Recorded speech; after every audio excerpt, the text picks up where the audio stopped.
জগন্নাথ বিশ্ববিদ্যালয় কেন্দ্রীয় শিক্ষার্থী সংসদ যক্সু নির্বাচনে ৩৯টি কেন্দ্রের মধ্যে ৪টি কেন্দ্রে ছাত্র শিবির সমর্থিত প্যানেলের ভিপি রিয়াজুল ইসলাম এবং জিএস আব্দুল আলিম ও এজিএস মাসুদ রানা এগিয়ে রয়েছেন। বুধবার ৭ জানুয়ারি সকাল ৭টার দিকে যক্সু নির্বাচন কমিশন এই ফল ঘোষণা করে।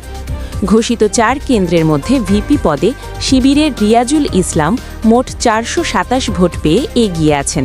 অন্যদিকে ছাত্রদলের এ.কে.এম. রাকিব পেয়েছেন ৩৯৪ ভোট। জিএস পদে ৩৮৫ ভোট পেয়ে এগিয়ে আছেন শিবিরের আব্দুল আলিম আরিফ, আর ছাত্রদলের খাদিজাতুল কুবরা পেয়েছেন ২০৫ ভোট। এজিএসে শিবির সমর্থিত মাসুদ রানা ৪০৫ ভোটে এগিয়ে আছেন। ছাত্রদলের বি.এম. আতিকুর রহমান তানজিল পেয়েছেন ৩২২ ভোট।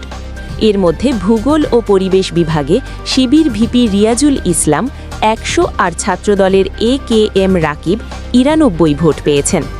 জিএস পদে ছাত্র শিবিরের আব্দুল আলিম আরিফ ৯০, ছাত্রদলের খাদিজাতুল কুবরা পেয়েছেন ৪৫ ভোট। এজিএস পদে শিবিরের মাসুদ রানা পেয়েছেন ৯৮, আর ছাত্রদলের বি.এম. আতিকুর রহমান তানজিল পেয়েছেন ৪৫ ভোট। নৃবিজ্ঞান বিভাগে শিবিরের ভিপি প্রার্থী রিয়াজুল ইসলাম পেয়েছেন ১২৮ ভোট। অন্যদিকে ছাত্রদলের এ.কে.এম. রাকিব ১১৮ ভোট। জিএস পদে শিবিরের আব্দুল আলিম আরিফ পেয়েছেন ১২৩ ভোট। ছাত্রদলের খাদিজাতুল কুবরা পেয়েছেন ৭৩ ভোট। এজিএস পদে শিবিরের মাসুদ রানা পেয়েছেন ১০২, ছাত্রদলের বি.এম. আতিকুর রহমান তানজিল পান ১০৬ ভোট। লোক প্রশাসন বিভাগে ভিপি প্রার্থী শিবিরের রিয়াজুল ইসলাম পেয়েছেন ১২২ ভোট। ছাত্রদলের এ.কে.এম. রাকিব পেয়েছেন ১৩২ ভোট। জিএস পদে শিবিরের আব্দুল আলিম আরিফ পেয়েছেন ১৩০ ভোট, আর ছাত্রদলের খাদিজাতুল কুবরা পেয়েছেন ৬২ ভোট। এজিএস শিবিরের মাসুদ রানা পেয়েছেন ১৩০, আর ছাত্রদলের বি.এম. আতিকুর রহমান তানজিল পান ১০৬ ভোট। ফার্মেসি বিভাগ ভিপি পদে শিবিরের রিয়াজুল ইসলাম পেয়েছেন ৭৮ ভোট।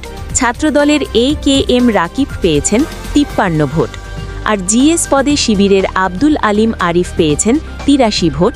ছাত্রদলের খাদিজাতুল কুবরা পেয়েছেন ২৬ ভোট। এজিএস শিবিরের মাসুদ রানা পেয়েছেন ৭৮, আর বি.এম. আতিকুর রহমান তানজিল পেয়েছেন ৪৫ ভোট। এর আগে রাত ১টার দিকে নির্বাচন কমিশনার অধ্যাপক শহীদুল ইসলাম জানান, প্রায় ৩০০ ভোট কাস্ট হয়েছে এমন একটি কেন্দ্রের ভোট প্রথমে ম্যানুয়ালি গণনা করা হয়। এরপর দুটি ওএমআর মেশিনের মাধ্যমে একই ভোট পুনরায় গণনা করা হচ্ছে। ম্যানুয়াল গণনার ফলাফলের সঙ্গে যে মেশিনের ফল মিলবে সেই মেশিন দিয়েই পরবর্তী সব কেন্দ্রের ভোট গণনা সম্পন্ন করা হবে। এই সিদ্ধান্ত অনুযায়ী নৃবিজ্ঞান বিভাগের ২৭৮টি ভোট দিয়ে নতুন করে গণনা শুরু করা হয়। গতকাল মঙ্গলবার রাত ৯টা২০ দিকে ভোট গণনার মেশিনে টেকনিক্যাল ত্রুটি দেখা দিলে পুরো প্রক্রিয়া সাময়িকভাবে বন্ধ করে দেওয়া হয়।